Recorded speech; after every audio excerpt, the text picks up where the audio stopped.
भद्रपुर नाम के नगर में रेशम नाम की एक महिला थी जो गलत काम करती थी, लेकिन भगवान के प्रति उसकी श्रद्धा गहरी थी। वह प्रतिदिन सुबह नहा धोकर पूजा करती और फिर अपने गलत काम में लग जाती। इसी कारण वह नगर में बदनाम थी। उसी नगर में एक संत रहते थे। वे प्रतिदिन सुबह नदी में स्नान करते, मंदिर जाते और प्रवचन देते। उनके प्रवचन सुनने दूर दूर से लोग आते थे। वे हमेशा लोगों को अच्छे संस्कार सिखाते और भगवान के प्रति श्रद्धा बढ़ाने का काम करते थे।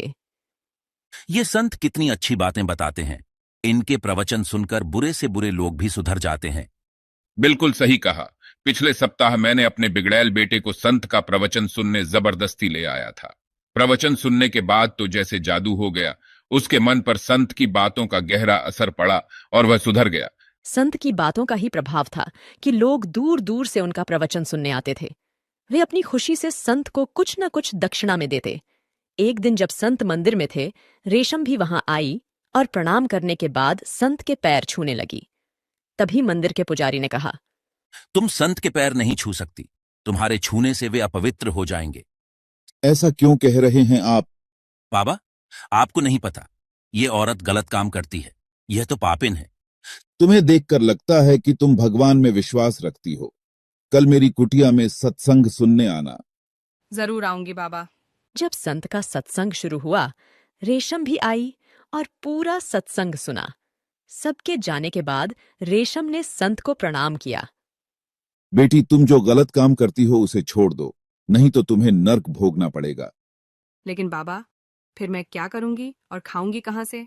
भगवान पर भरोसा रखो बेटी, वे कोई ना कोई राह जरूर दिखाएंगे।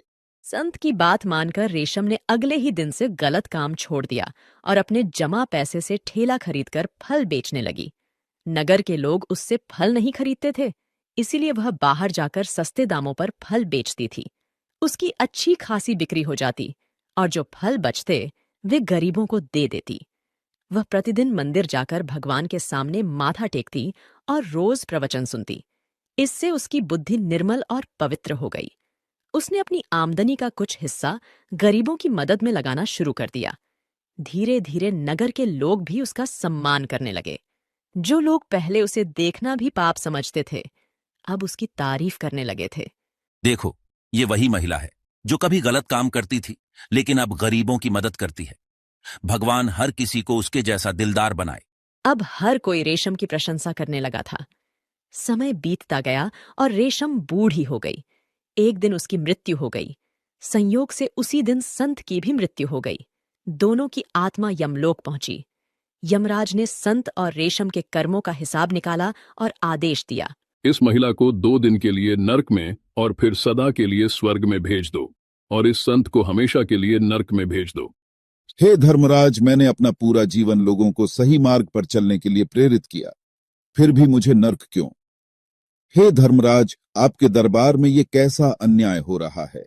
मैंने तो अपना पूरा जीवन ही लोगों को सही राह पर लाने में लगा दिया। मैंने हमेशा लोगों को भक्ति का मार्ग दिखाया, लेकिन फिर भी मुझे नर्क भेजा जा रहा है। ऐसा क्यों महाराज? जबकि इस औरत ने तो अपने जीवन में कई पाप कर्म किए हैं, फिर भी आप इसे स्वर्ग में भेज रहे हैं। तुमने अपने पूरे जीवन में लोगों को सही राह दिखाई, पर खुद उस पर नहीं चले। न तुमने कभी किसी की मदद की, न दान किया, न सच्चे दिल से ईश्वर की भक्ति की। तुम धर्म की आड़ में केवल धन दौलत और शोहरत कमाते रहे, जबकि इस महिला ने अपनी गलती सुधार कर गरीबों की मदद की, दान पुण्य किया और सच्चे मन से ईश्वर की भक्ति की। उसके पुण्य उसके पाप पर भारी पड़े, इसलिए उसे स्वर्ग मिला। दोस्तों, अगर आप अभी तक हमारे साथ इस कहानी में बने हुए हैं, तो कृपया हमें बताएं कि आपको यमराज का न्याय सही लगा कि गलत। यमराज की बात सुनकर संत खामोश हो गए। उनकी आंखों से आंसू बहने लगे। उन्होंने खुद को महान समझा था, लेकिन एक महिला के सामने खुद को तुच्छ महसूस कर रहे थे। वहीं रेशम अपने पुण्य कर्मों के कारण स्वर्ग को प्राप्त हुई। इस कहानी से हमें यही सीख मिलती है कि सिर्फ बातें बनाने से कुछ नहीं होता, बल्कि बातों को खुद पर अमल भी करना पड़ता है। इंसान के कर्मों के आधार पर ही उसे स्वर्ग और नर्क की प्राप्ति होती है।